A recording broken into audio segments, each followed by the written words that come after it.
morning and good afternoon. Welcome to another episode of Before Coffee. Welcome back from the weekend for this Mucking Fonday. Yeah, that's right. Back to work, back to the grind. But hey, there's some news out there. Some good news for me anyways. And we're going to tell you everything you might have missed over the weekend. This is the first and only international game show, Before Coffee, a father and daughter news podcast where we look up our stories right before the show starts. We just got caffeine in our body and we're learning to read and speak live on stream. Let's get into those mucking headlines and spin that segue wheel. Today on Mucking Fonday, Peter Maguar says he'd speak with Putin if called and asks him to end the killing in Ukraine as he wins the election in Hungary.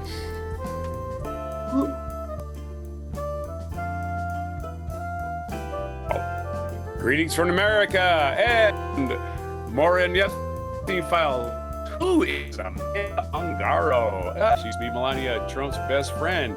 Also, exclusive, we have the New England Patriots coach in big trouble.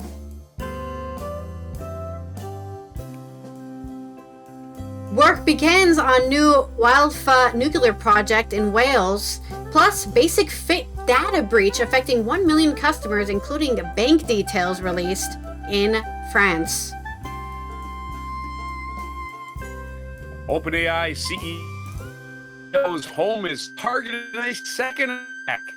And speaking of AI data centers, the governor of Maryland is trying to lower our utility bills.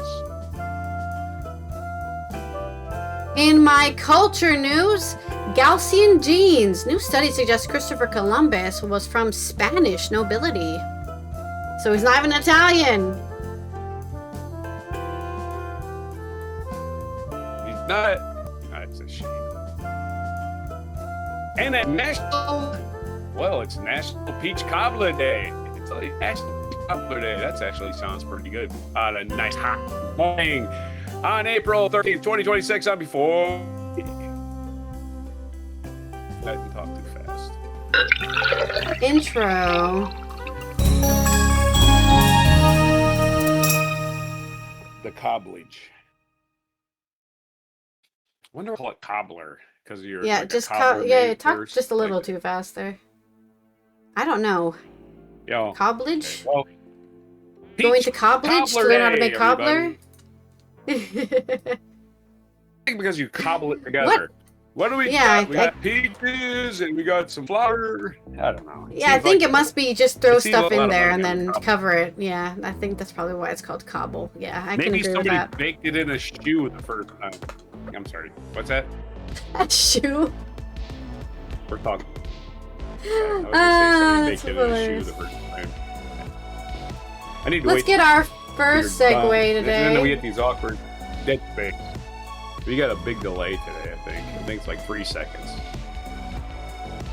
Our segue is... Get your shit together. Bad pun. I'm not using a satellite, are you? Oh, I guess you're using satellite, huh? We are all using satellite. Everything uses satellites. They set up all the timing of everything is going through satellites. Yeah, but any timing. I thought that the internet was a sea line under the Atlantic. Well, not under it. No? Huh? I thought it was a Why would you need that?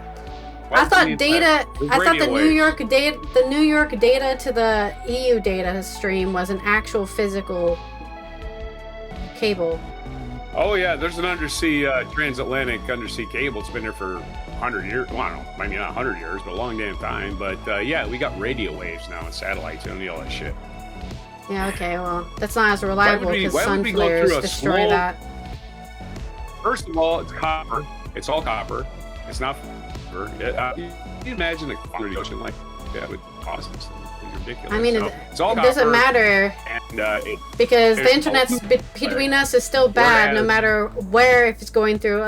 As far as I'm concerned, it's bad. So it doesn't matter which one it is. They're both not doing good today. I wouldn't complain. 30 years we can dream about doing this, and we can do it. I wouldn't complain. Okay. We're all years ahead of work. We work 30. I mean, okay. You shouldn't say anything because nobody can understand what you're saying. Anyways, our first segue is bad pun. Let's go into my first story before we go into a rant from you in which nobody will be able to understand.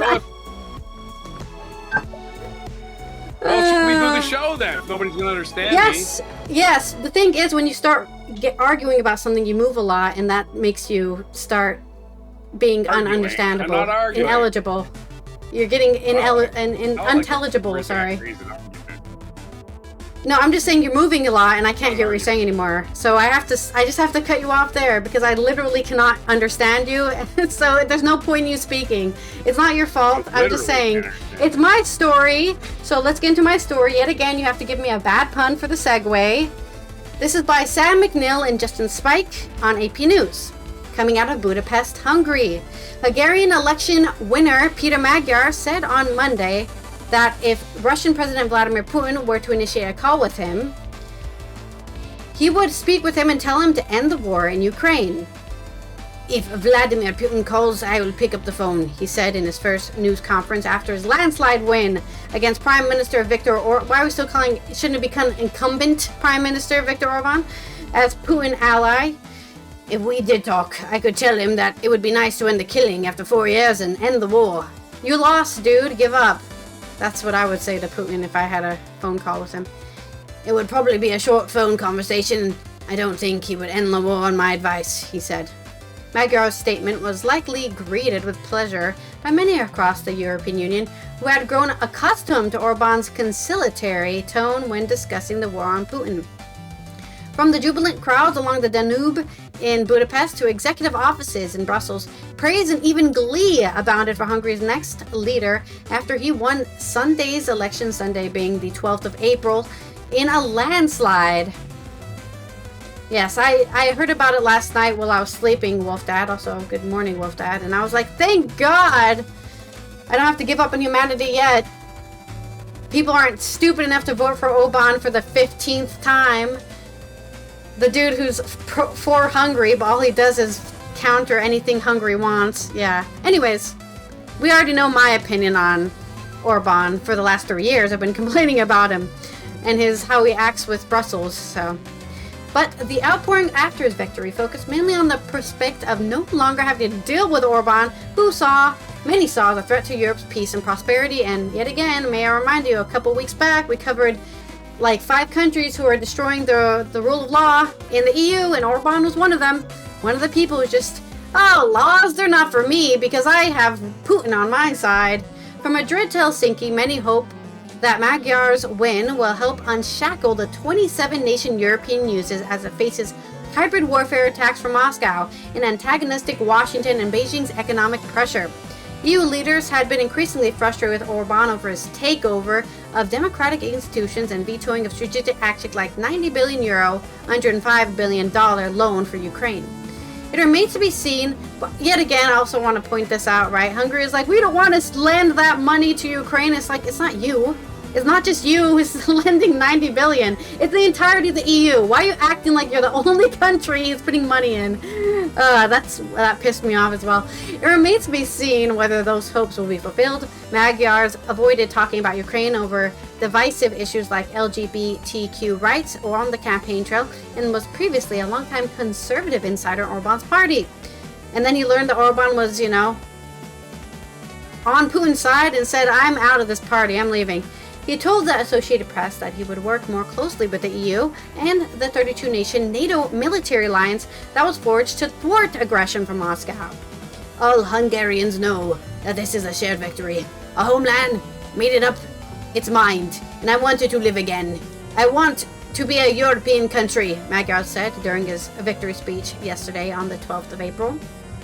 Olga Oliker, the Director of European Security at the International Crisis Group, said that where Orban slowed action and blocked consensuses, Magyar, as he defines Hungary's relationship with its European allies, to say nothing of those with Ukraine, Russia, and the United States, can help shape the future of Europe. After Maguar takes his oath of office in May, the new prime minister could potentially lift Hungary's veto and enable the European Commission to provide Ukraine with 90 billion euros, $105 billion loan to Orban. A loan that Orban had agreed to in December and then backtracked on, enraging his fellow leaders. EU diplomats will discuss this Wednesday, which is the 15th of April, how best to fast-track the funds to Kyiv, and Cypriot officials said on condition of anonymity because that person wasn't authorized to be named. Cyprus currently holds the rotating EU presidency. Hungary borders Ukraine, and the pro-Russian Orban has long demonized Ukrainian President Vladimir Zelensky for not backing down to Putin, and you should do what I do and give Putin a massage every night. Well, congratulations, Maguar, on Twitter. Zelensky said that we are ready for a meeting and joint constructive work for the benefit of both nations, as well as the sake of Europeans' peace, security, and stability. Kremlin spokesperson Dmitry Peskov said that Russia respects the outcome of the Hungarian vote, expects to maintain contact with the country's new leadership. He said that, as for what actions Hungary's new leaders will take, we will probably need to be patient and see what happens. The prospect of a nimbler, faster-acting Europe drove widespread praise for Maguar for several European leaders. EU negotiators had to increasingly find workarounds when Orban blocked policy decisions. He also held up Sweden's access to NATO. Maguar said that receiving calls on the 12th of April, night before he even took stage to announce a victory, from French President Emmanuel Macron, NATO Secretary General Mark Rutte, German Chancellor Friedrich Merz, and European Commissioner President Ursula von der Leyen, who was frequently vilified by Orban during his campaign. Today, Europe is Hungarian. Oh, sorry, this is von der Leyen. Today, Europe is Hungarian, von der Leyen said at a news conference in Brussels today on the 13th of April. The people of Hungary have spoken, and they have reclaimed the European path. Today, Europe wins. Today, Europe wins and Europe values win, said Spain's left-wing Prime Minister Pedro Sánchez in a post on Twitter on 12th of April night. Poland's center-right Prime Minister Donald Tusk exclaimed on social media, "Back together! Glorious victory, dear friends!" Orban's defeat has reverberated across the world, including across the Atlantic, where convicted felon Trump supported Orban's re-election bid and even dispatched Vice President J.D. Vance to give him bad luck. Because, reminder, I saw this meme over the weekend. When J.D. Vance visited the Pope, he died like the next week. So it's just like, hey, here's some bad luck. J.D. Vance is here to make sure you don't win. Maguar's victory might signal a shift in European politics that has been dominated by far-right shift over the past decade. Maguar comes from a right-wing background, but distanced himself from Orban's leadership. With national parties making headways in Germany and France, and the electoral earthquake in Hungary shows that the Hungarians are sending a signal to the world, German lawmaker Daniel Freund said. The icon of illiberal anti-Europe forces now failed, brought down by a disastrous economy, corruption, and his own unfair electoral system, he said. Orban's populist allies in the EU, Czech Prime Minister Andrej Babiš and Slovak Prime Minister Robert Fico, congratulated Maguar while praising the ousted strongman. But Fico also brought up the Druzhba pipeline, shuttered since the attack in Ukraine. You know what would open the pipeline again? Russia not having a war with Ukraine. Hey, just an idea out there. An issue Orban campaigned on, and once exacerbated by rising energy prices over the Iran war. Maguar has criticized Orban's government for failing to diversify its energy mix and advocated for reaching new agreements and constructing new infrastructure to bring oil and gas from other sources into landlocked Hungary. Both Babiš and Fico pledged to work with Hungary's next leader. There's your big story on the thing that I'm so happy happened, and I'm going to give myself credit because I was telling people last week to do it. Oh, we've lost the connection completely. There you are. Are you there still? Did you just like leave Discord? No, you're still. Wait, I left. I got disconnected. Hello?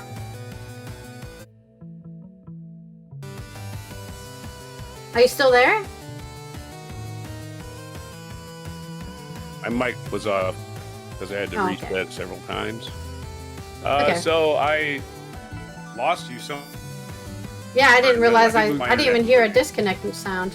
Yeah. But the news was Maguar won. Orban got ousted, and he'll take office in May, hopefully. I heard the story. I know a lot of people. Yeah, I know a lot of people are very cynical. You know, if they let him, you know, if he passes over the power, you know, that's what people have been saying.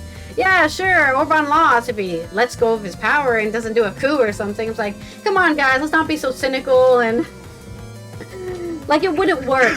The EU would not let them do that. I did heard probably 90% of the story. I heard a lot of the story. I got 5 minutes of the story. And Okay. like what? There goes my internet.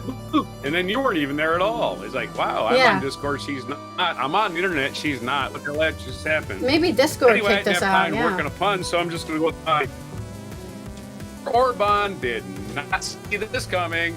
Very fun. Again. I had to go with the standard Nazi pun because of technical difficulties, and I'm still moving around. Sorry about that. All right. Is there another story, or am I going to read now? No, that was a long enough story. I don't think we need to talk about anything else. Right on. So let's roll We did the see wheel. We saw what? What did we see? I don't want to say too much. I forgot. Oh, okay.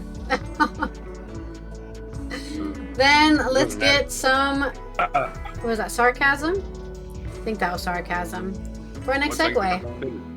Forever. You're going to learn this. Okay. What did you get? Sarcasm. Sarcasm is easy. We're going to talk about a couple of people who can't get their shit together, I think. Let's see what we got. That one's 6 to 8 minutes, 3 to 4. Let's talk about Sam Altman first. This is your story. sfstandard.com has a story about the guy, OpenAI CEO, one of the guys that's ruining the country.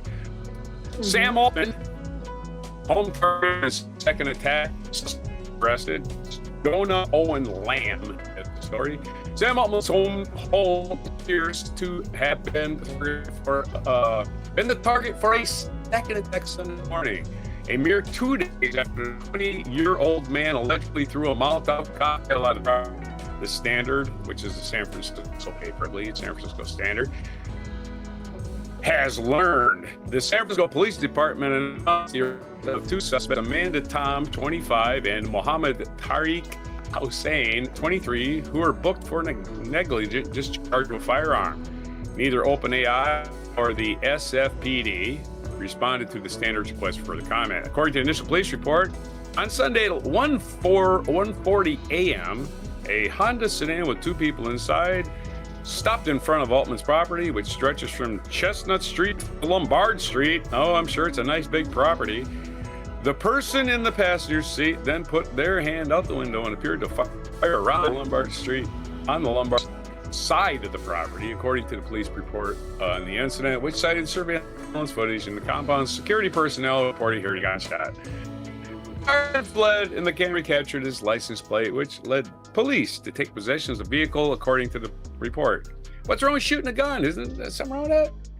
Anyway, officers responded to the 2000 block of Taylor Street and detained Tom, saying a certain residence by officers turned up 3 firearms going to police.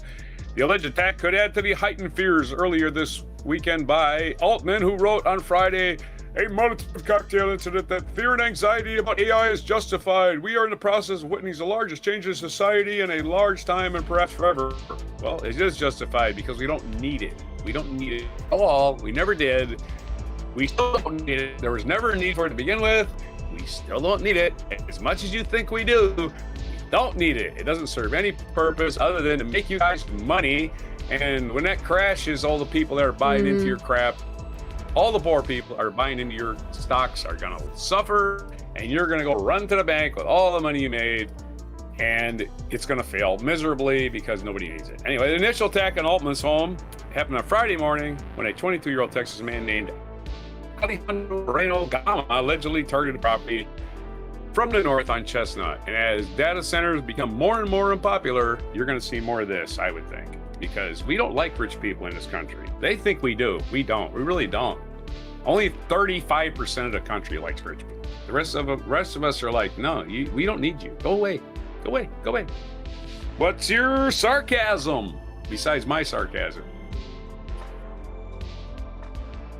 News, breaking news. People who already have too much money are making even more money, and the poor people don't like it. That's and right. by poor people, we literally mean Again, symbolically. What? 99% of the population of people who are being affected by this, right? And you've talked about this enough, right? Data centers do not give jobs to anybody. It's going to be 10 people in the whole town working there. And then what? Everyone else in the town, the 100,000 people in the town you built the data center in are going to be doing what?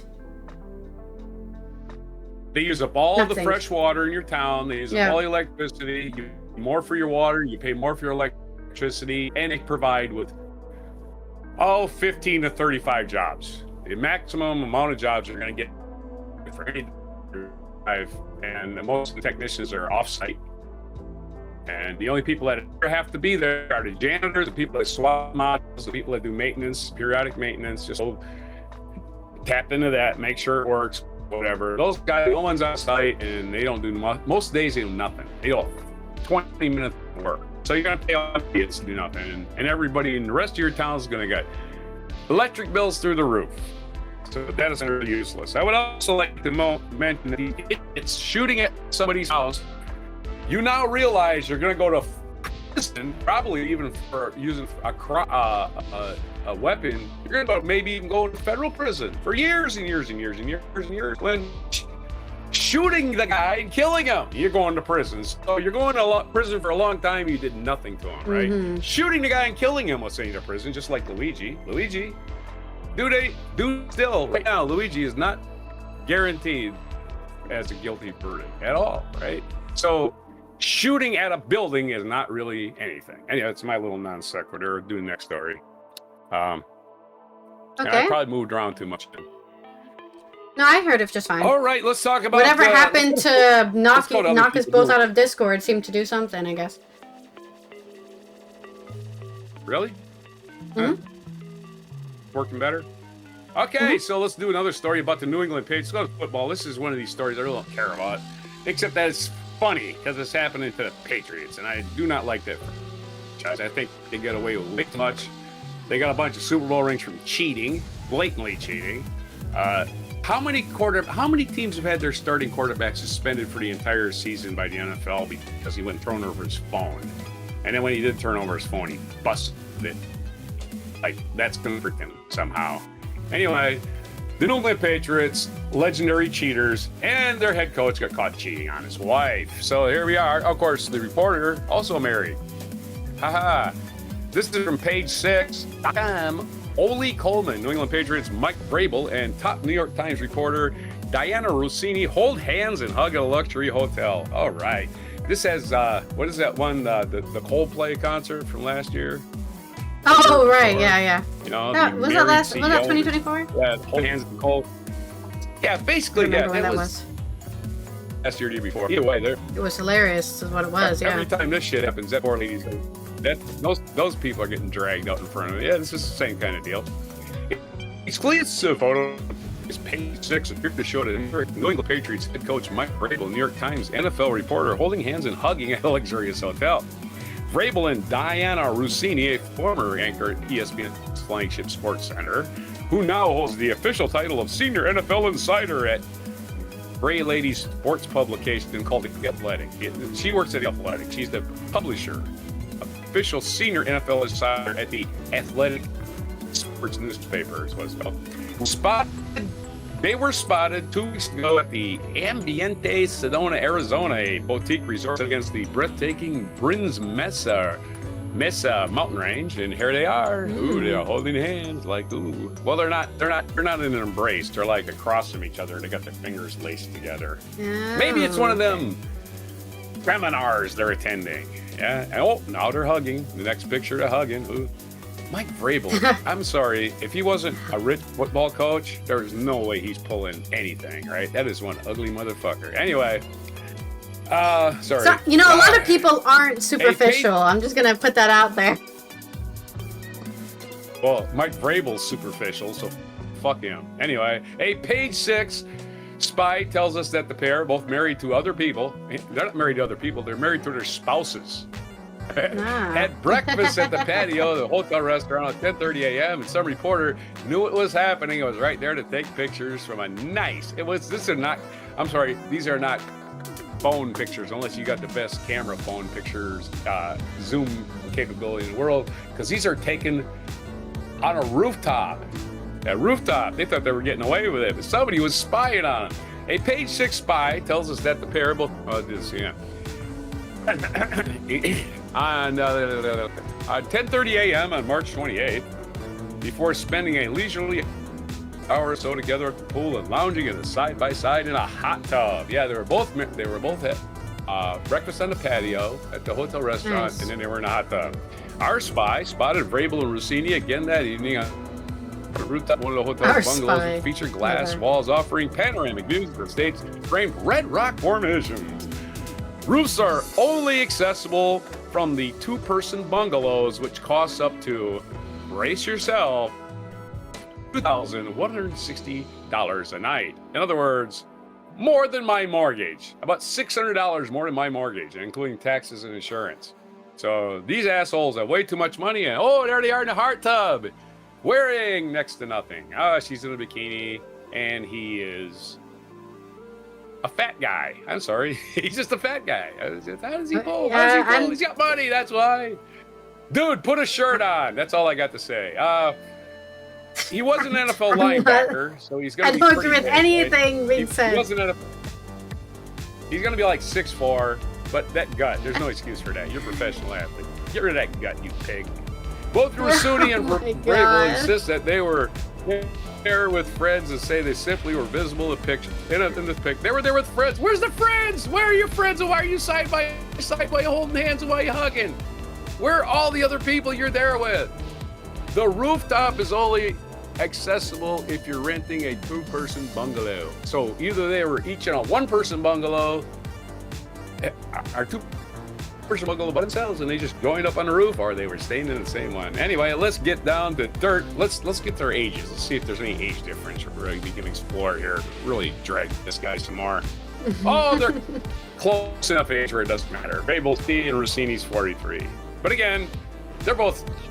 Rossini again, I had to look this up. I never really heard of this one because I don't watch ESPN anymore because it's just guys yelling at each other. That's all it is anymore. Just four guys yelling at each other for no fucking reason. I had to look her up. She's been known to get scoops from sources, right? I wonder how she gets those scoops from those sources. And I'm not the one saying this, by the way. It's all the other reporters who said, wow, I wonder why she got that scoop. They weren't about to reveal it. But again, their suspicions existed. Otherwise, there would have never been a reporter following them around. Let's have a sarcasm about this.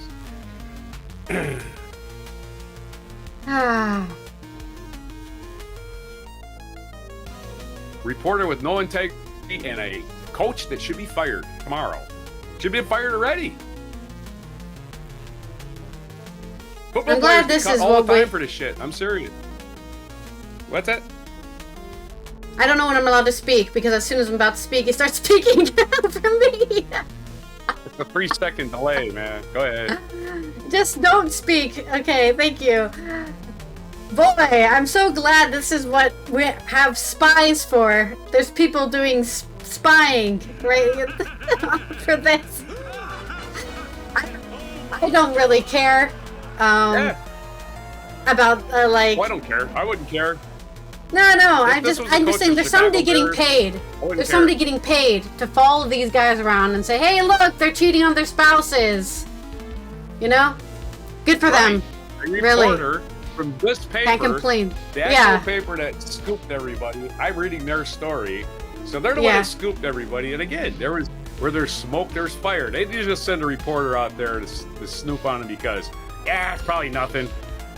No, it's more than just probably nothing. It's, it's You know, if Vrabel wants to get, he wants to smash reporters, or reporters want us to smash other reporters. But integrity in the press is a thing, and if you're fucking your subjects, you can't be a reporter. You're not a reporter. You're a prostitute. You are I mean, we're all prostitutes to a certain extent, but that is the purest form of prostitute. Giving it up for your job. Giving it up for your job. Maybe she doesn't care if she gives it up. Maybe she's an nymphomaniac. I don't know. Either way, it's funny. It's funny because it's happening to the Patriots. They can't get away from this shit. No matter what they do, they're all crap. Let's not forget Bill Belichick, the famous coach of the Patriots, who now is an athletic director at North Carolina. Dating like a 15-year-old or something, right? Somebody way younger than him. And he doesn't know what he's doing. So every time any of these Patriots fail at whatever job, I just think it's delicious. They're just a bunch of cheaters. They get caught cheating all the time. The New England cheaters, the New England cheatriots, whatever you want to call them. The hell with them. The hell with Vrabel. He played for the Patriots, he cheated, and he's cheating now. Fuck him. Anyway, there's my overly ambitious delight I have. This idiot getting caught. I never really had an opinion on him until now. I really didn't care. Now I do. All right. Good to know. All right. Hello, Josh. Good morning. Sleepyhead. I feel like you're usually here pretty early and you're here pretty late today. Hope everything on the weekend went well. And let's roll our segue for the next story. I have 2 stories in this section here about just something that's happening. Oh, we got bad pun again. Well, you can do bad pun because you didn't give me a bad pun last time. I'm not accepting the previous one. Pun. Yeah. You're not. Give me a bit. That's not right. I did a pun. I did a Nazi pun. I was going to do it anyway. It's not even about being a Nazi, though. Spin it a win. Spin a wheel. What? Orban's such a non sequitur of a bad prime. Yeah, bad pun. He's not a Nazi. Nazism has not been. Okay, I'll do a pun again. Since I'll do the Nazi. Well, you can either give me, give me another pun, or you can do a limerick. That's the second thing it rolled. So choose whatever you like. I don't care. I'll do a pun. My Nazi pun wasn't good enough. I'll do another pun. Okay, this next story is coming out of Wales. That's right. Wales is getting a new nuclear project off the ground. Oh, I switched to you instead to myself. This is on Nation Cymru. I can't speak Welsh anymore. Wales Nation. Marks Mansfield. Work has been begun on plans for a new nuclear power development on Angaro that is expected to create thousands of jobs and boost the UK's energy capacity. Great British Energy Nuclear has signed a contract with Rolls-Royce SMR to begin design work on a small modular reactor, SMR, at the wildfire site. The project is expected to support around 8,000 jobs. See, this is the kind of thing that gives jobs, right? Not 10 people for your data center. 8,000 people to do maintenance, to make sure everything's running properly, to move things in and out, So many jobs from one nuclear small modular reactor, including up to 3,000 roles locally during peak construction, according to industry estimates. So that's just builders, right? The temporary building work. SMRs are a new generation of nuclear power station built using factory-produced components that are assembled on site as processes designed to reduce costs and speed up delivery. Also, good morning, Z. Thank you for stopping by, and I hope you had a good weekend. The wildfire scheme is expected to involve 3 reactors, which together could generate enough electricity to power the equivalent of around 3 million homes for more than 60 years. The agreement marks the next stage in redevelopment of the former nuclear site. Reminder that Wales was also very coal power centered, so it's also nice for them to replace that power with something new, which stopped generating electricity in 2015 after more than 4 decades of operation. Tom Greatrex, chief executive of the Nuclear Industry Association, said, "This is a historic step for clean power, industrial growth and skilled jobs in Wales. It marks the beginning of a significant and exciting new phase for the project and the people of Yins Mons. I really need to work on my Welsh accent. I haven't heard a Welsh accent in a long time. It allows work to begin on a project that will create thousands of jobs and attract significant investments locally and across Britain, while helping to secure the UK's long-term supply of reliable low-carbon power. UK's government has backed the development of a part of its wider push to strengthen energy security and expand low-carbon generation. Chancellor Rachel Reeves said an investment in SMR technology would help build a new generation of homegrown nuclear power while supporting the economic growth. The Wilfa site has long been, I'm probably even saying this wrong, oh shit. W's or O's, Y's are L's, and F's or V's.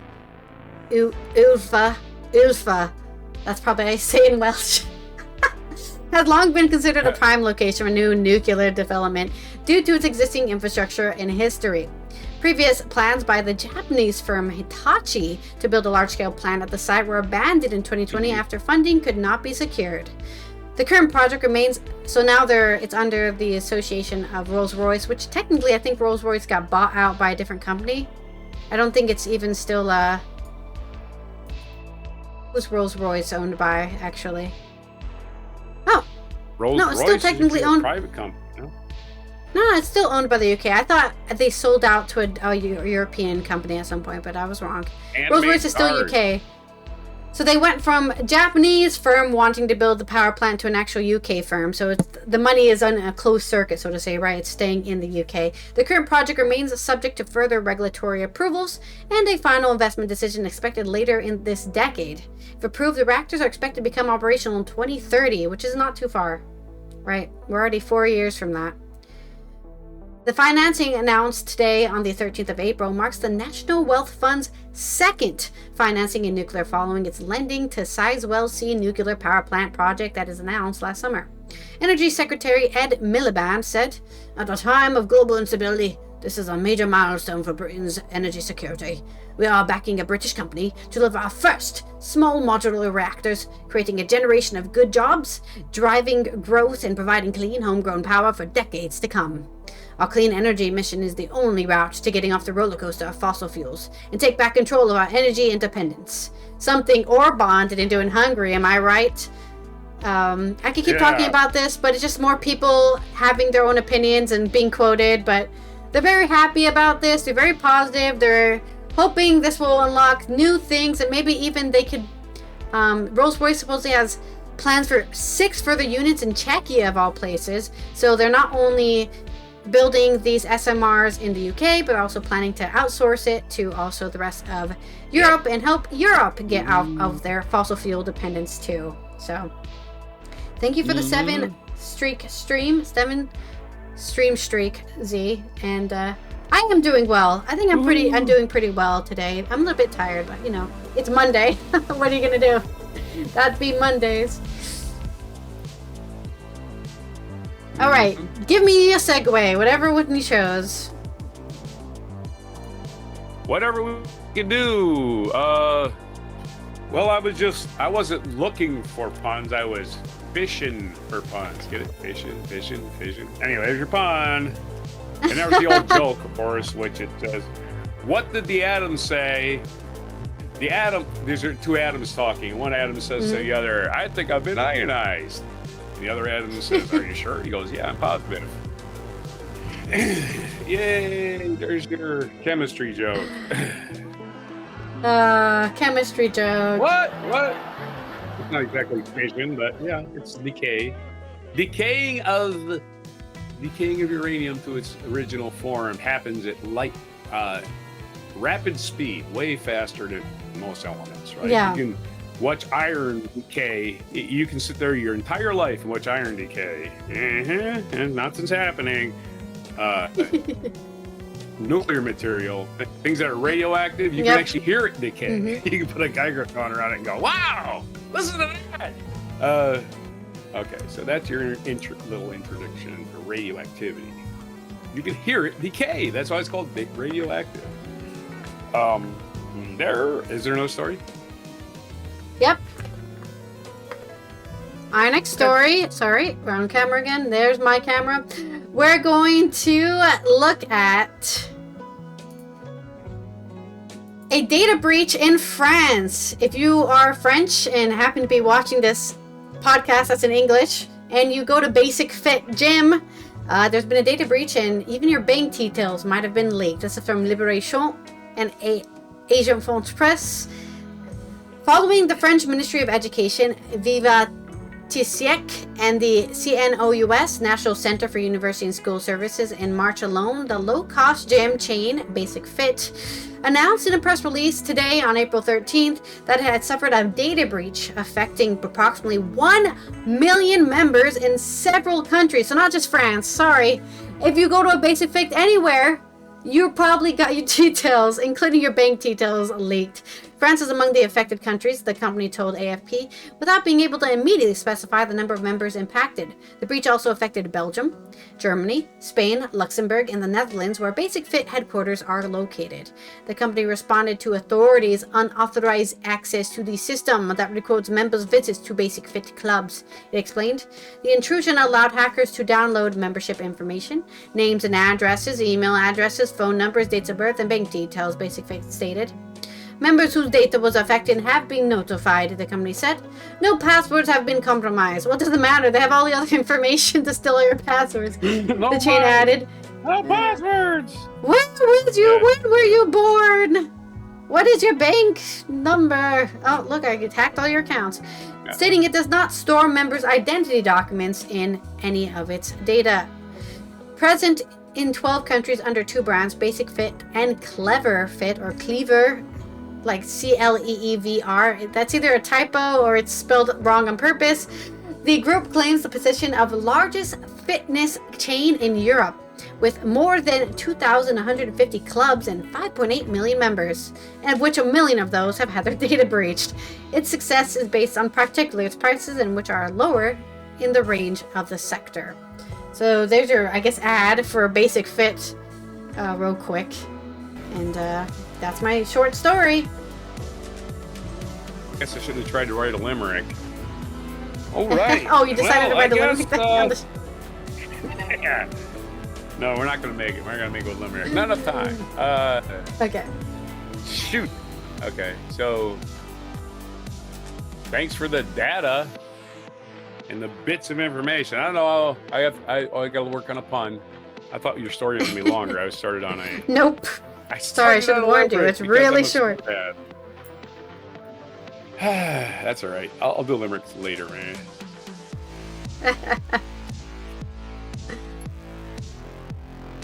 I don't know, man. I was data breaches. Here's the thing I would say. Gyms. Here's the thing I will say about data breaches is the only companies that do this, right? They do this and they act like they're giving you something. We're giving you free identity protection, something. So you get emails every time somebody hacks into your shit and uses your shit. Well, that's really nice to know.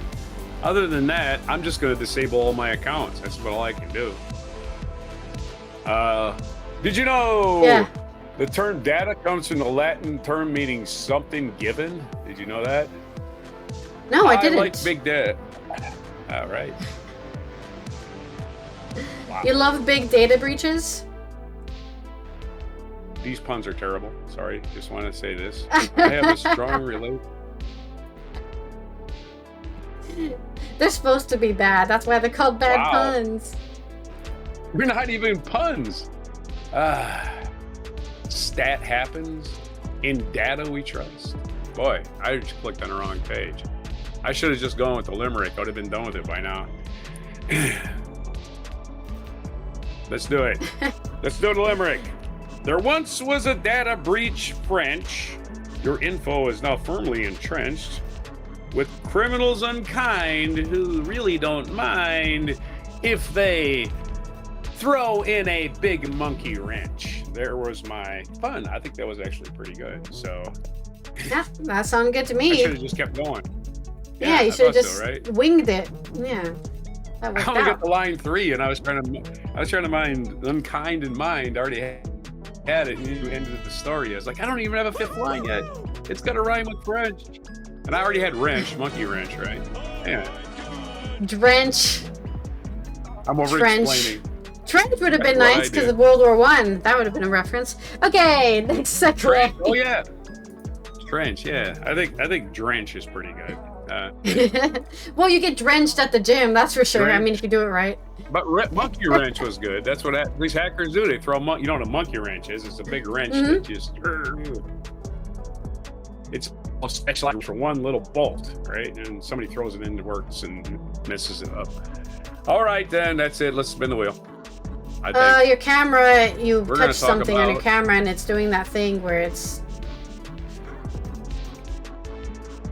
Oh, is it? Is it still doing it? No, my hair. It fixed it now. Not only that, my hair's still doing it. No, it's fixed now. I don't know why you're asking me. You can't hear me. You took your headphones off. It's fine now. Yeah, it did seem like we're getting beamed up into space. My story about our next segue is associate. Oh, on Friday. Before the weekend, we were treated to a press conference. I don't think I've ever seen Melania Trump actually speak live on television in any form. And I'm like, what the hell is this woman doing? Anyway, we wanted to know why the hell she appeared out of nowhere and started yelling about Epstein. And now we know it's about her old best friend, a woman named Angaro, who is giving interviews to anybody who will listen. And what we know, this is from Newsweek.com, what we know is Melania Trump speaks out on Epstein. The ex-girlfriend, this is Joshua Rhett Miller, the ex-girlfriend and former modeling agent turned professional special envoy, is threatening Melania Trump with legal action while vowing to tear down the First Lady's corrupt system. You go, girl. Amanda Angaro, a 41-year-old former model from Brazil, threatened to upend the First Lady's in a series of intensifying posts on X just hours before Trump on Thursday disavowed all ties. The Trump we're talking about is Melania, by the way. Before Melania on Thursday disavowed all ties to Jeffrey Epstein. You're in dozens of pictures with Jeffrey Epstein. It's probably not a good idea to say shit that ain't true. When we know you knew him, she's mad because other people are saying they introduced her to Trump. Whatever. I have nothing to lose. I have nothing left to lose in my life, Angaro posted on X Thursday. That's a dangerous person, folks. Somebody got nothing left to lose. Uh-oh. She lost her child. Yeah. She lost, been deported. I will tear down the entire system and be careful with me, bitch, she said on X. Oh, damn. Of course, here on the they did not put the word bitch. They put B asterisk. Star. You know that. Yeah. Asterisk, not an asterisk. Yeah. She is ex-husband or ex-girlfriend of this guy who looks like a pile of mashed potatoes in a suit, which she obviously married for the money. And she was imported. I'm sorry, she was imported from Brazil by Epstein. That's true. A minute early, Angaro, the former partner of Trump ally Paolo Zampalli, well, that's the mashed potatoes she was in a relationship with and has a child with, vowed to expose the First Lady, invoking the president. I will tear down your corrupt system, even if it's the last thing I do in my life. Once again, you go, girl. I will go all the way. I'm not afraid. Maybe you should be afraid of what I know, of who you are, of who your husband is. Feel free to assassinate her, because that will just only make her right, too, right? It's like, go ahead. Yeah, don't assassinate her. Leave her alone. She's already had her kids stolen. And another reply. No, I'm not saying to assassinate her. I'm just saying that's how much she's just like not scared, right? She don't care. She's got nothing to lose. Yeah. Again, you can't take me down. I'm already down. You can't go any lower. I'm down. Here I am. I'm down. Angaro vowed to take legal action against Trump and her pedophile husband while alleging long-standing ties to former model.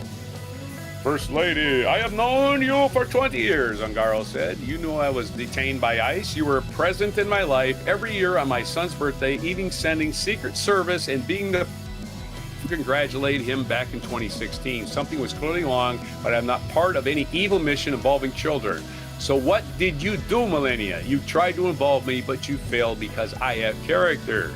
Newsweek, which could not independently confirm the authenticity of that, he cares if they can. Zampalli was Trump's special envoy for Zampalli was 56, so he was 15 years older than this woman he was having a relationship with.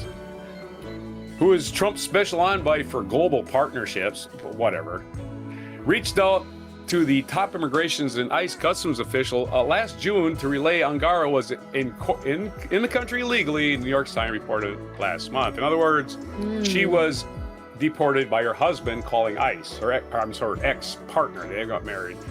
The father of her child calling ICE on her.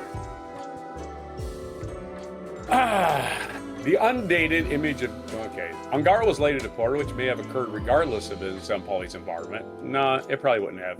But the matter underscored the lengths federal government officials go to settle scores during the second Trump administration, the Trump newspaper reported. Zampali denied asking ICE to detain Angaro in any other favors. Who cares what this liar says? Any suggestions that she was arrested and removed for political reasons is false, DHS officials told the Times in a statement. So what DHS officials? How the fuck does he even know? Whatever. You don't know who did it and for what reason. Shut the fuck up. You're just some guy on a phone. God, it's false. You don't know it's false. Stop saying you know it's false. Zampali and Donald Trump, pictures in a New York City nightlife scene during the 1990s, have repeatedly recalled how the modeling agent introduced him to Melania Trump, that's her maiden name, at the Kit Kat Club in 1998 after recruiting her from Slovenia. Zampali once discussed buying a modeling agency that Epstein is named, appears several times in the documents pertaining to convicted sex offender released by the Justice Department. Zampali says he's innocent. I don't believe him for a second. Why would we believe them? Angaro, meanwhile, told the Times that she was a 17-year-old model when she arrived in New York in 2002 after flying on an Epstein plane from Paris with her French agent. She never saw Epstein again, but met Zampali later that year and began a two-decade romantic relationship, beginning when she was 19. That would have made him 35 or so. In 2023, after Zampali made headlines for explicit text messages he allegedly sent to a sex worker, Angaro ended the relationship, moved to Florida, married a doctor from Brazil. The former couple then mired in custody battle for their 15-year-old son before Angaro and her husband were arrested in June, arrested for something. So being Brazilian, this woman probably. is I don't know. She was, she married a doctor. The doctor got arrested for something, trumped up charges. That's the word about Trump. Everything's trumped up. Let's do a segue. All right, metaphor or whatever. It was associated. Hey, segue! I mean, this reminds me of all those Associated, people who are anti-immigrant, right? And then well, first of all, white people are immigrants. And I can say that as at least half native. I can say that. And second of all, right, they're dating Most like of them are Cubans or white. Colombians. And they're going, get rid of the immigrants, except for my wife who is Indian or something. You know? Hello? Yeah. Yeah. At least she was good enough to actually leave the person who was just a piece of shit. So, you know, petty ex-husband or ex-boyfriend or whatever the fuck. That's all I hear there from that guy. The world of rich people, I am disgusted with completely, right? They can just go buy people and sell them and kill them and shit. And everybody's just gonna go, oh, that's okay. And this guy has his mother of his child deported over a custody battle. I had nothing to do with it. Bullshit, you had nothing to do with it. Liar. Liar. You're a liar. The guy's a liar. He works for Trump. How can he possibly be telling the truth? Okay, next story. We're going to talk about energy bills in hopefully Maryland. And I think we're lucky in this part of Maryland. We have a electric cooperative that doesn't rely on the buying and selling of stock somewhere. Oh, that's good. This is from the banner.com. This one of banner.com. Adam Willis and Bria Overs. Governor Wes Moore, top Democrats would slash energy efficient program to save ratepayers hundreds of years. Well, it's a double-edged sword. You got an energy efficiency program that has a lot of money in it, and we're trying to get their rates lower for at least the people that are really getting nailed. Governor Wes Moore and top Maryland Democrats coalesced Friday on a sweeping energy package that claims to insulate households from surging utility costs by providing hundreds of millions of dollars in bill relief for clean energy grants while reducing a staple energy efficiency program. The plan, which stitches together bills previously introduced by the governor and legislative leaders, could save Marylanders hundreds of dollars a year. Moore said in a news conference. Democratic leaders estimated $150 in savings for the average household. Friday morning's announcement came after a legislative committee advanced a version of this package. Thursday evening, this is expected to see debate in the House floor early next week. The bill takes steps aimed at easing utility bills while laying the groundwork to boost the state's supply of clean energy sources, such as solar power. Among them, it would authorize using $200 million from the state's Clean Energy Fund, half to cover surcharges on utility bills, and half to provide grants for solar and battery storage developments. Isn't that what it's for, right? I think the half that's going for grants, because that's what it's for. Controversially, the plan would temporarily scale back nearly 2-decade-old energy efficiency program known as Empower Maryland, which has become a favorite of both ratepayer and climate advocates for its long-term customer savings emissions reductions benefits. Although Maryland climate groups praised other aspects of the bill Friday, they said the cuts to the energy efficiency program raised serious concern. Moore, Senate President Bill Ferguson, and House Speaker Jocelyn Pena-Melnick painted the plan as a response to President Donald Trump's attack on energy and climate programs, which they argued have exacerbated the sting of rising utility prices across the state. We're trying to save money increases the money. Yeah, that's how that works. We're pissed and we know more needs to be done, said Governor Moore, who has directed his ire over energy prices lately at the federal government and grid operators. Even his mother is feeling the pain, the governor said, after utility bills jumped fourfold. Among the broad slate of ideas, the bill, dubbed the Utility Relief Act, would cap how much money Baltimore Gas and Electric, BGE, and other utilities can seek to recover from ratepayers for executive compensation. Executive compensation?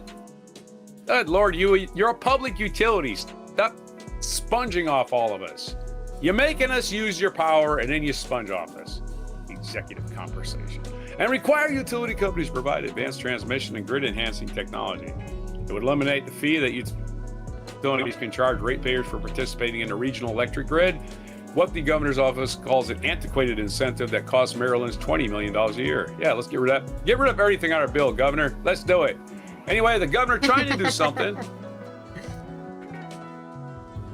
Again, I would say future perhaps president, vice president, unless he has a problem. We never know. We never know in these guys. They got charisma. That means there's a girl out there somewhere going, yeah, he's my guy. And she won't leave him alone, and they get involved, and that happens.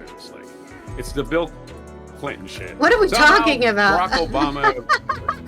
I'm talking about everybody that seems like a promising politician ends up with a problem. That's what I'm talking about. Wes Moore could be president, Ron. And it's not their fault. It's the woman's fault for doing that? Is that where victim blaming right now? What the hell are you talking about? I'm talking about every politician that seems like he's got something going on. Well, then you ask me about energy bills. I tell you, and you get it wrong. You gotta let me finish. You said I blamed the victim. Where the hell did I blame the victim? I'm so confused. Why are you talking about this? Why did you say victim? I said these guys, like Swalwell, for instance, they were talking about. He's just like, oh yeah, I'm so charming. And again, they got all things in their closet that you don't find out until they run for something. And then it's like, oh yeah, he's been this all guy. I'm sorry, you're just, you're talking hypothetically about something that has nothing. Okay. I'm so confused why that had to do with the story. That's what I'm talking about. You see a guy that should be president, and it's like, it's Gary Hart all over again. You never heard of Gary Hart. The reason you never heard of Gary Hart, he got framed. Because he had a bimbo frame. Okay. Did you finish your story, or? Yeah, he's a bimbo. Yeah. That's my story. Okay. Yeah, just like, it's really weird because you suddenly go on a tangent and do your own segue, and I'm like, I thought I was supposed to be doing the segue. I was commenting on the story. Yeah, it's fine. Anyways, this reminds me of, well, I associate this what happened in the UK, right? They privatized all of their infrastructure, and then they found out, hey, wow, they're charging us a lot of money for water and utilities and power because they're privatized, and there's nobody, and they're self-regulating too. Yeah, I think we did it correctly. Right. Okay, dude. Whatever you say, guy who's making $1 billion a year from selling stocks in their electric company. Yeah, I'm sure you're doing a great job providing a service. You know? That's what I associate that with. That's why data centers are getting less and less popular, and that's why somebody's shooting at Sam Altman's house twice in 1 week, or at least a Molotov cocktail. We don't want your AI. We don't want your data centers. Go build a data center on the moon. Why don't you do that?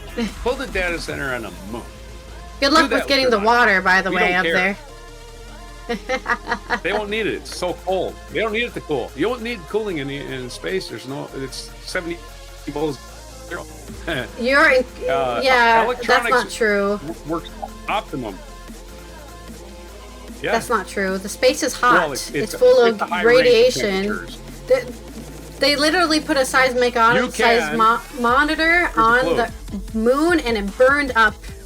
It overheated from being on the moon. So I'm just saying that's not... Okay, space. Okay, in space. You can put data centers not in the sun. Space, right? And you can make sure they're always in the dark. Always completely in the dark. The sun is never on them, right? Yeah. Only problem is you can't power them with solar power. You can't power them with solar power. That's the only problem. Yeah, so, like I said... Because it's really cold in space. Good luck, the moon, with that, I guess. You can heat shield the hell out of them, too. Yeah, again, it's easier to cool things in space, is what they say. That should be the plan. Put data centers in space. Nice. Put them, like, just under the moon's crust or something. 5 people are floating. Yeah, they bought this farm, right? This is what's happening in America. Farms are going bankrupt. They're selling their farms to Peter Thiel and his organization and J.D. Vance. They're selling their farms, and those guys are leasing the land, not selling the land, leasing it for data centers. So they have permanent fucking revenue streams. You know, permanent revenue streams, right? They're leasing it. 100-year leases, I guarantee it. 100 years, I guarantee it. And we're powerless to do anything about it because stupid people out there keep voting for this, and they don't even realize what's happening in their own towns. I'm depressed now. So sad. Well, you didn't have to bring that up. You could have just not said it, and then you would not be depressed, maybe. It's reality. Oh no, it's okay. I'll get over it. Well, the reason NHS started failing, Tommy, is because they partially privatized it, but they reverted that as soon as Keir Starmer went, or they tried to revert that anyways, as soon as Keir Starmer went into power. Our next segue is sarcasm for my culture news. Oh. This story is coming out of... Where is it coming out of? Where's the story? There it is. Ah, yes! A new study suggests Christopher Columbus, who supposedly became a holiday in the U.S. so Italians could celebrate their heritage, was actually Spanish the whole time. This is from Jesus Maturana on Euronews Culture. For the first time, a new scientific study has proved genetic evidence that points to Christopher Columbus having descended from Galician nobility in Spain, and specifically from the Sotomayor lineage. 5 centuries after the first voyage to the America, more like to the Caribbean, the question of who Christopher Columbus really was remains unanswered. The official version reflected in the history books that Columbus was born in Genoa, a seafarer of humble origins who convinced the Catholic monarchs to finance what no one thought was possible. The origin story has been questioned for decades, especially since Vikings made it to Newfoundland way before Christopher Columbus was even born, by historians, linguists, and more recently, geneticists. The latest chapter in the debate comes from a crypt in Guelph, the town in Seville where at least 7 direct descendants of the explorer are buried. A team of researchers from the Citogen Laboratory and the Complutense University of Madrid had published a preprint in bioRxiv. So if you want to read the whole thing, it's in bioRxiv, with the results of the 3rd phase of the project that began with an exhumation in March of 22. And its conclusions, not yet peer-reviewed, so take that with a grain of salt, point to a Galician nobleman, Pedro Alvarez de Sotomayor, known as Pedro Madruga, as the direct ancestor of the Colombian lineage. It all started with a piece of information that did not add up. On analyzing the DNA of 12 individuals exhumed from the family crypt of Counts of Gelves, the researchers found that 2 of them shared genetic material without the historical documents justifying the relationship. They're not brothers nor cousins. Why are they related? One was Jorge Alberto de Portugal, 3rd Count of Gelves, and a great-great-grandson of Columbus. The other was Maria de Castro Giron de Portugal, 17th century countess consort who entered the family by marriage and whose lineage was Galician. She was the daughter of the 9th Count of Lemos. That 2 people with no documented relationship share DNA can only be explained in one way. They have a common ancestor that the records do not show. The team applied a computational model of 16 generations of genealogies to identify the individual. The analysis pointed unequivocally, according to authors, to Pedro Alvarez de Sotomayor. To corroborate this, they resorted to the so-called virtual knockout technique. When the virtually eliminated Pedro Madruga from the family tree, the genetic link between the 2 individuals disappeared. No other ancestor among the hundreds analyzed was able to produce the same effect. Geneticist Isabel Navarro Vera, technical director of Cytogen's Forensic Genetics Department and responsible for the analysis of the samples, used massively parallel sequencing on more than 10,000 genetic markers. It is a technique that has not been applied before on such ancient remains. At least there's nothing published, she said. The hypothesis that Columbus could be Pedro Alvarez de Sotomayor or his son is not new. It was first formulated by historian Celso Garcia de la Riga from Pontevedra at the beginning of the 20th century, so much ages ago. What made it persist was not so much the conviction of its advocates as the accumulation of coincidences that nobody had managed to explain completely. Pedro Madruga was one of the most powerful feudal lords of the 15th century in Galicia. He controlled an extensive territory from the castle of Sotomayor on the banks of the river Verdugo in the province of Pontevedra. He fought in the Castilian civil wars, made pacts with Portugal, and clashed with Catholic monarchs. Around 1486, he disappeared from historical documents without a trace. That same year, Christopher Columbus appeared for the first time before the court of Isabella and Ferdinand. That's random. Chronology is the crux of the theory. One leaves and the other appears, without their documented lives ever intersecting. In addition to this, there are other clues. Columbus's texts contain syntactic constructions typical of Galician Portuguese that are difficult to attribute to a native speaker of the place. The coat of arms that the Catholic monarchs granted him incorporate golden bands that are part of traditional Sotomayor heraldry, and the treatment he received at court from the beginning was, according to some historians, that of someone already known, not that of a foreigner of uncertain origin. The authors of the preprint themselves are careful to calibrate their conclusions. They acknowledge that this is indirect evidence obtained through descendants, not Columbus's own DNA, because they never found his body, and the results require independent verification. Scientific debate on the origin of Columbus has more open fronts. Professor Jose Antonio Lorente's team at the University of Granada also have been studying the remains attributed to the Admiral in Seville Cathedral for decades. In 2024, a documentary by Spain's public broadcaster RTVE reported that provincial conclusions pointed at a Sephardic Mediterranean origin, a work that also questioned for not having published the complete data in a scientific journal, so no peer review for that one either. The Italian hypothesis is still the majority position in histography. Columbus himself stated in his will of 1498 that he was born in Genoa, and this document continues to be the main argument of those who defend the Genoese origin. The defenders of the Galician theory reply that a man who hid his past for decades would not reveal it at the end of his life. It is an argument that neither side can settle with documents alone. What has changed is the quality of the tools available. What the study provides, with all its limitation, is the first genomic evidence compatible with the origin and nobility of northern Spain. For this to become more than a hint, researchers in the field are calling for the raw data to be published to open repositories so they can review it, analysis be replicated by independent laboratories so somebody else has to do the exact same test and say, hey, I did find the same thing. Databases of historical references, populations to be incorporated. Until then, the origin of Christopher Columbus, the question that has remained unanswered for 5 centuries, will remain open, unless we get time travel. Then we can go, hey, where are you really from?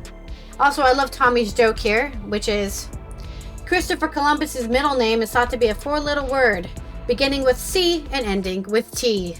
We'll have to agree with that. I definitely think that's in a scientific paper somewhere. Also, I can't hear you still. If you... I wasn't saying anything, so. Oh, okay. I wasn't saying anything, so it wasn't no big deal. You didn't think my joke was funny? Which joke? Tommy's joke. Oh, okay. His middle name starting with C and ending with T. Oh, I didn't hear it. I was looking up a video. Okay. Did you do your segue? His real sarcasm? His real surname is Sotomayor. Really? Sotomayor. That's the name yeah. of one of our. Yeah, we got a Supreme Court justice. Same last name. I wonder if they're related. With a Y, not well, with a J. At least now the Knights of Columbus. Yeah, my sarcasm is the Knights of Columbus. They're the ones that got Columbus Day made a holiday, right? A holiday. Italian organization. They're all like, damn. Now he's not. But he said he was Italian. Yeah. He can't even be official member of La Cosa Nostra anymore. La Cosa Nostra. No. That's the mafia. That's their actual name. Anyway. Shh. They might hear us and do something. I don't know. Well, I at least live near Italy. Well, if I'm in cement shoes, you can come and visit me at the bottom of the East River. That's good. You know. The East River. That's where they end up. That's where all the mob. That's where all the wise guys in the bottom of the East River. Cement shoes. Cement shoes. Okay. East River. Very polluted river. Yes, the something very ironic. Probably worse, one in New Jersey. Let me get you this. I should have said the Passaic River. If you watch The Sopranos. Our next segue? All right. Yes, next segue. Did you find a video and send it to me? I sent you a video. You want to start at around 45-second mark to get rid of all the chatter from the talking heads. They just say nothing at all. It's like blah blah blah blah blah blah. Shit, we already know. Go to 45-second mark, okay? Non sequitur is my segue. Otherwise, 45 seconds of wasting your life. Other than that, and you don't want to waste that 45 seconds. You can waste it doing something else. It's April 13th, the year 1598. King Henry VI of France promulgated. He did. He promulgated. Now go look up that word. Oh no, that sounds sick. Yeah, King Henry VI of France promulgated the Edict of Nantes in Brittany, which is an island, granting a large measure of religious liberty to his Protestant subjects, the Huguenots. There you go. Oh, King Henry yeah, I learned about this. Yeah, there was a whole thing where, Protestants had no rights. Oh, is that before right? Race, again, yeah, before racist laws, there was religious laws. Oh, you're a Protestant, you don't deserve to eat milk or something. It was really stupid bullshit like that. Yeah. If you can tell me the difference between a Protestant and a Catholic, good for you. If you can tell me the difference between any Protestant, a Huguenot, good for you. I don't care. You all believe that Jesus is the Son of God. Isn't that enough for you to get along, you stupid bastards? Anyway, in 1640, Charles I, King of Great Britain and Ireland, convened the Short Parliament. Oh man, he screwed up a lot. The first to be summoned in 11 years. Of course, the Short Parliament didn't help. Again, all of that immigration to America happened in those 11 years from 1629. And he went to the gallows. That's when all the immigration. Charles I is to blame for all of it. Well, he's nominally to blame. I'm sure there's a lot of environments in England that said, hey, you're not once again, you believe in the wrong God. Now, you don't believe in him the wrong way. I'm sorry, it's the same God, but the wrong way. Eating meat on Friday, heretic! Well, it's not Friday. My calendar says it's Thursday. You have a different calendar, heretic! It's so tiring. We waste so much time. We waste more than 47 seconds of our lives on religion.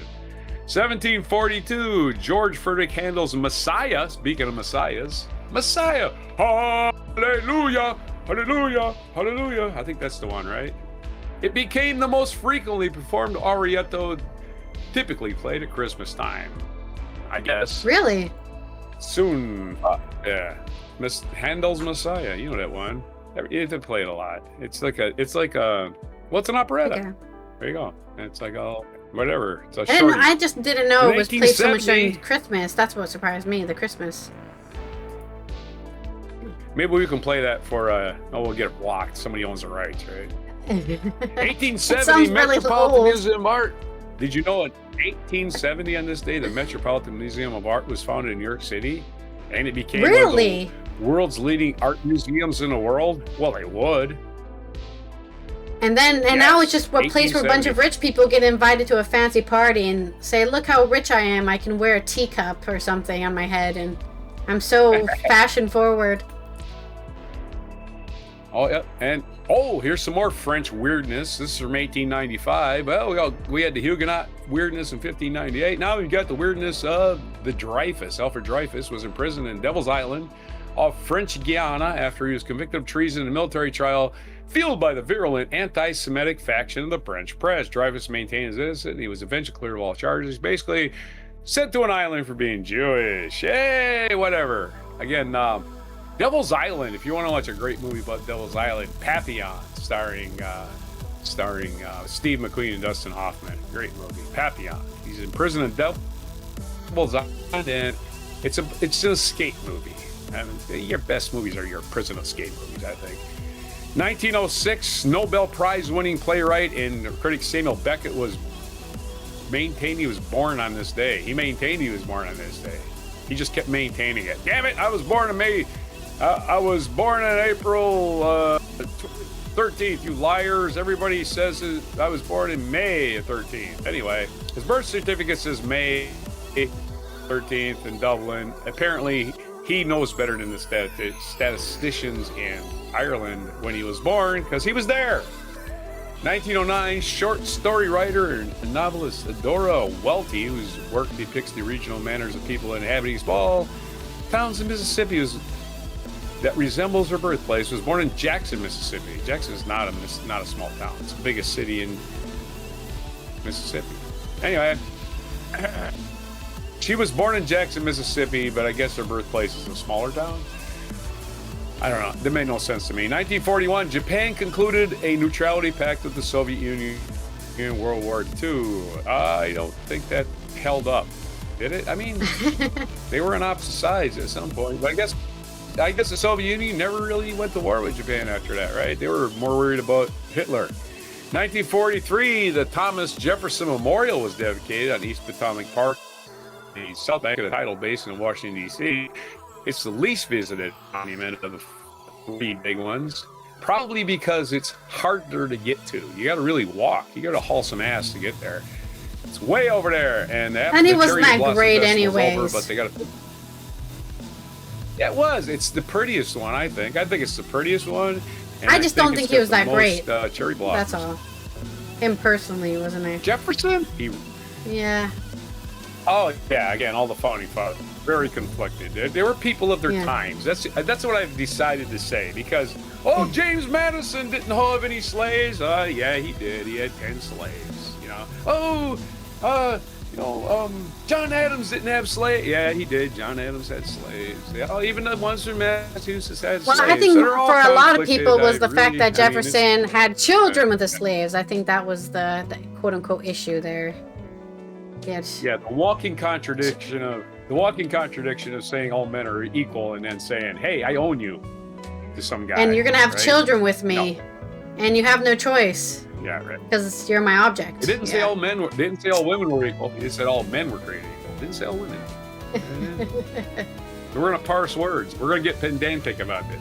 1963, Garry Kasparov was born in Azerbaijan. By the age of 22, he was the world's youngest world chess champion. 1985. Really? Wow! Congrats to him. Smart. Garry Kasparov beat his record in 1985. Right age of either 21 or 22. I don't know when his birthday fell in regards to the chess championship. Let's say 22. Let's figure it was later in the year. 1964, first performance of Lilies in the Field, Sidney Poitier became the first African-American to win the Academy Award for Best Actor. 1964. In 1997, Tiger Woods won the Masters. Speaking of African-American first, he became the first golfer of African-American descent and the youngest player to win the tournament. Tiger's 50 now. So how old was he in 1997? It's 29 years ago now. He was 21 when he won the friggin' event. So Tiger Woods at 21, even younger than Sidney Poitier winning the Oscar. Wait, who won what now? Who was the young guy for? Oh, Kasparov. We're talking about Kasparov. Kasparov winning the chess thing was 22, not Sidney Poitier. Sidney Poitier was probably in the 30s. But Tiger Woods, also the first Asian American to win the Masters. They never bring that up, right? Of course, the Masters was yesterday, and Rory McIlroy won it twice in a row. Take that, Americans. 2015, Gunter Grass, who was the winner of the Nobel Prize for Literature, died at the age of 87. He was known for his literary spokesman for the Germans who grew up in the Nazi era and survived World War II.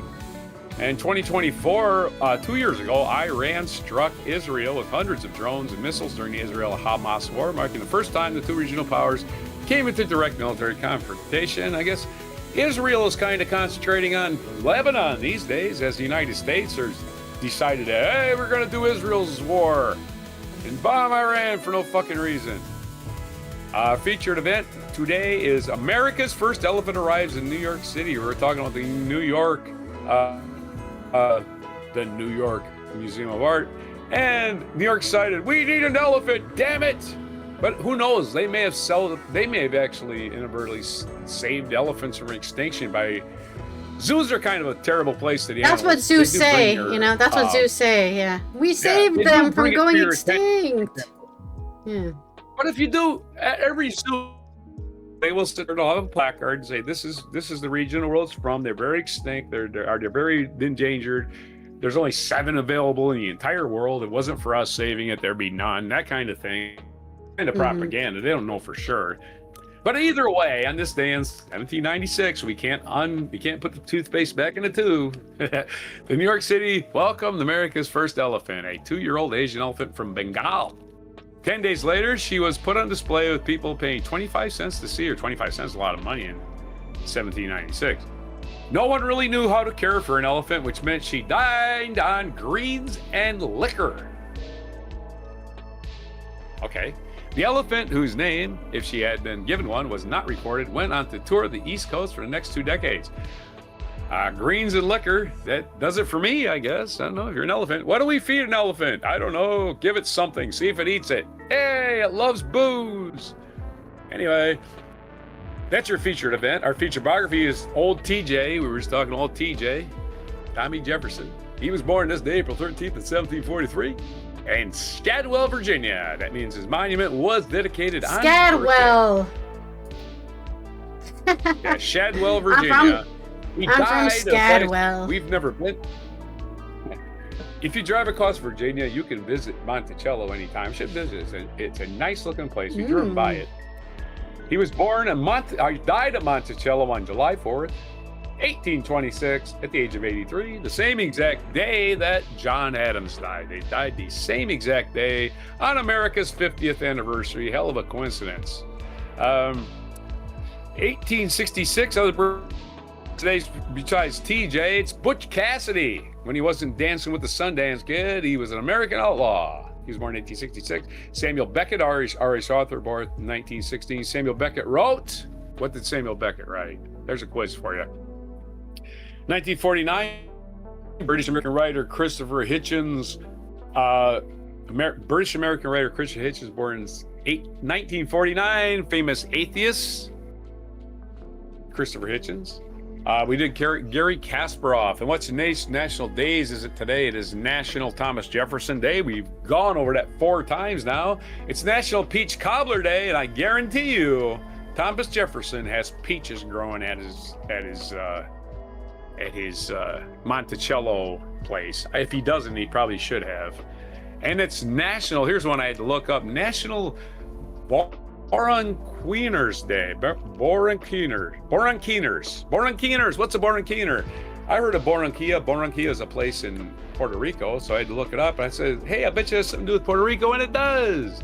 Congress first authorized the volunteer military presence in Puerto Rico the year after the island became United States territory, 1899. This is the Spanish-American War. Puerto Rico's military personnel served honorably, though often in limited non-combat roles. At the end of World War II, the military demobilized the 65th Infantry. Anyway, the Barranquillan, those are the first Puerto Rican American troops.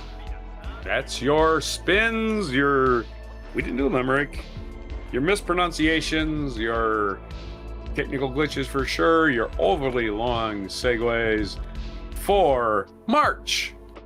April. We started in March, but it's now April. April 13th, 2026 on Before Peach Cobbler. Delicious. Peach Cobbler. Peach Cobbler. Yay, Peach My favorite Cobbler. pie, I think, Cobbler. would have to be... it's really hard because, like, I feel like apple pie is so good, but it really depends on how you make it, right? Because I think I've made a couple different apple pies myself in my life, and there's some crazy ones, right, where it's really like cinnamony, right? Or you can go really brown sugar instead, right? More brown sugar, less cinnamon, that kind of stuff. And but I do love pumpkin pie. I like pumpkin pie because it's similar to cheesecake. I don't think I've had enough rhubarb pie in my life. I know that's your favorite, one of your favorites. But I don't think I have a lot of rhubarb pie. Well, the thing is, rhubarb is one of the things you don't even have to plant. You it's you a have a weed. rhubarb patch. You just let it go.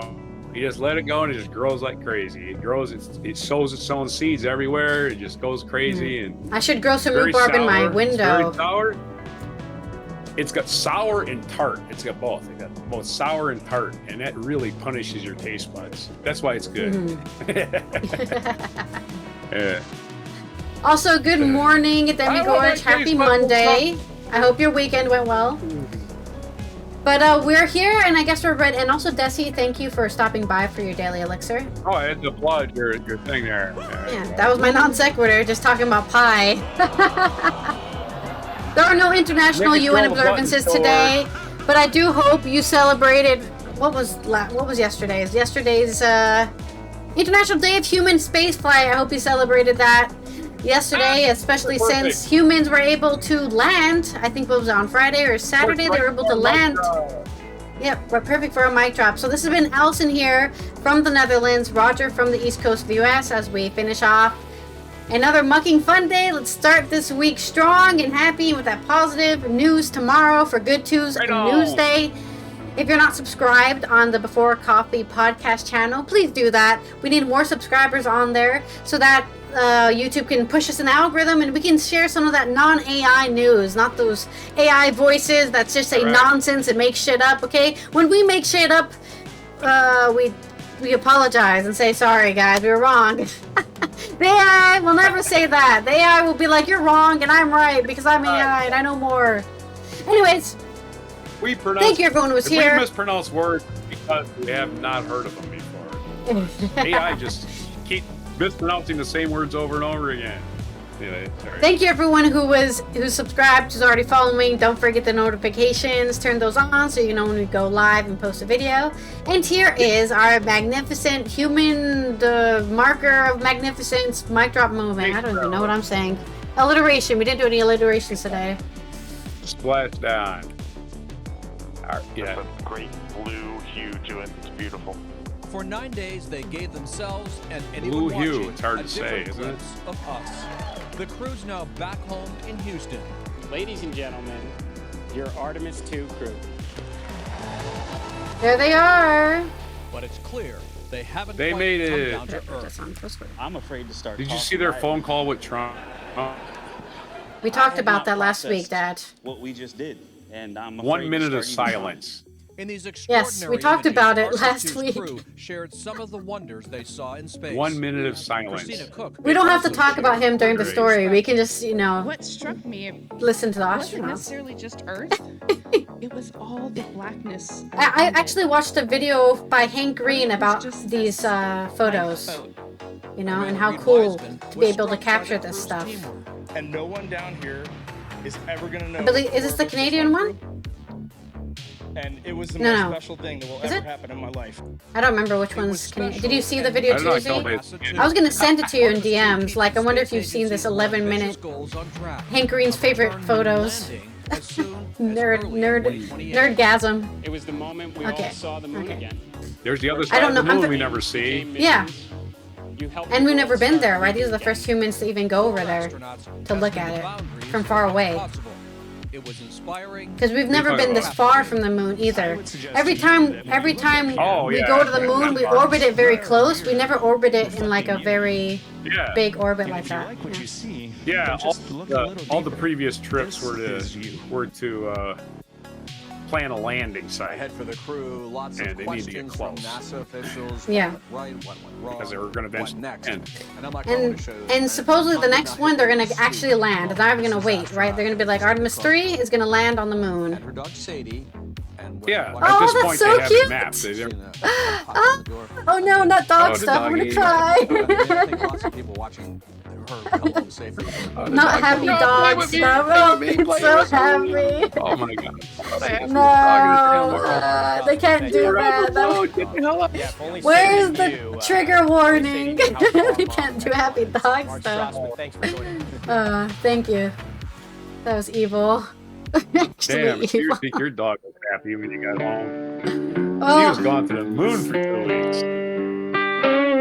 Be sure to hit the like, subscribe, and she's probably notify gone for buttons. longer, right? Because they're probably getting ready to Follow go other for a while. channels. Toxic Alley, Oh. History of Gravy, and Scratchy Old I Record. wonder if she got the